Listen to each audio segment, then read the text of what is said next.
बाबाच्या प्रकरणामुळे महाराष्ट्राच्या राजकारणात असा भूकंप येईल याची कल्पना कुणालाच नव्हती.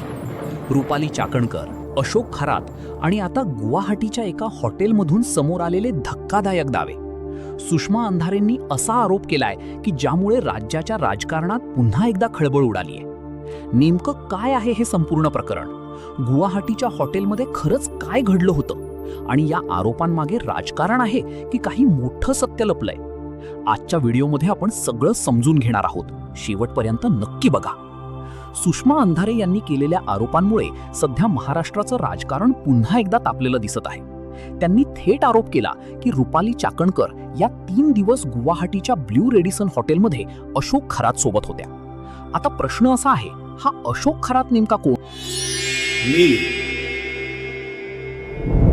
मी शंकराचा अवतार आहे. कारण गेल्या काही महिन्यांपासून अशोक खरातचं नाव महाराष्ट्रात सतत चर्चेत आहे.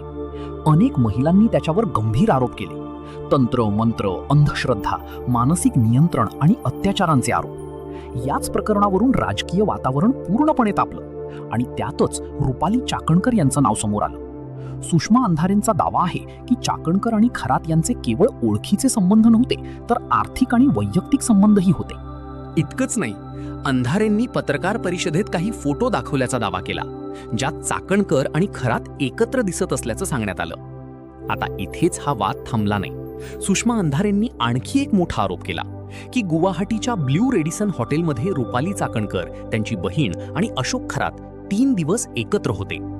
हा आरोप समोर येताच सोशल मीडियावर चर्चेचा अक्षरशः स्फोट झाला.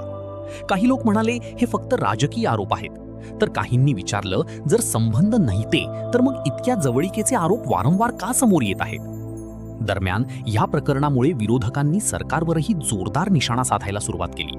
कारण हे प्रकरण केवळ एका व्यक्तीपुरतं मर्यादित राहिलं नाही, तर महिला सुरक्षेचा मुद्दाही आता समोर येऊ लागला आहे. सुषमा अंधारेंनी दावा केला की अनेक पीडित महिलांनी पुढे येऊन धक्कादायक माहिती दिली आहे. अंधारेंनी तर थेट नार्को टेस्टची मागणीही केली. त्यांचं म्हणणं आहे या प्रकरणाची निष्पक्ष चौकशी झाली पाहिजे, कारण यात अनेक मोठी नावं समोर येऊ शकतात. दरम्यान रुपाली चाकणकर यांनी याआधी अशोक खरातशी वैयक्तिक संबंध नसल्याचं म्हटलं होतं, पण विरोधक मात्र सातत्याने नवीन दावे करत आहेत. या सगळ्या प्रकरणामुळे राज्यातील राजकारण 2 भागांत विभागलं गेल्यासारखं दिसतंय. एका बाजूला हे सर्व आरोप राजकीय सूडबुद्धीतून होत असल्याचं म्हटलं जातंय, तर दुसऱ्या बाजूला धूर उठतोय म्हणजे आग कुठेतरी आहेच असं म्हणणारेही कमी नाहीत. विशेष म्हणजे या प्रकरणामुळे राज्य महिला आयोगाच्या कामकाजावरही प्रश्नचिन्ह उपस्थित करण्यात आलं. विरोधक म्हणत आहेत, जर महिला आयोगाच्या प्रमुखांवरच असे आरोप होत असतील तर सामान्य महिलांना न्याय कोण देणार? याच दबावात रुपाली चाकणकर यांनी आपल्या पदाचा राजीनामा दिला. पण राजीनाम्यानंतरही वाद थांबलेला नाही. उलट सुषमा अंधारे आता आणखी आक्रमक झालेल्या दिसत आहेत. त्या सतत पत्रकार परिषद घेत आहेत, नवीन आरोप करत आहेत आणि चौकशीची मागणी करत आहेत. आता या प्रकरणात पुढे काय होणार? खरंच काही मोठे पुरावे समोर येणार आहेत की हे प्रकरण फक्त आरोप प्रत्यारोपांपुरतंच मर्यादित राहणार? हे पुढच्या काही दिवसांत स्पष्ट होईल. पण एक गोष्ट नक्की, महाराष्ट्राच्या राजकारणात अशोक खरात प्रकरणाने मोठा स्फोट घडवला आहे आणि गुवाहाटीच्या त्या हॉटेलपासून सुरू झालेली चर्चा आता थेट सत्तेच्या गल्लीपर्यंत पोहोचली आहे. तुम्हाला काय वाटतं? हे आरोप खरंच गंभीर आहेत की हा फक्त राजकीय गेम आहे? तुमचं मत कमेंटमध्ये नक्की सांगा आणि अशाच मोठ्या राजकीय विश्लेषणासाठी चॅनलला सबस्क्राईब करायला विसरू नका.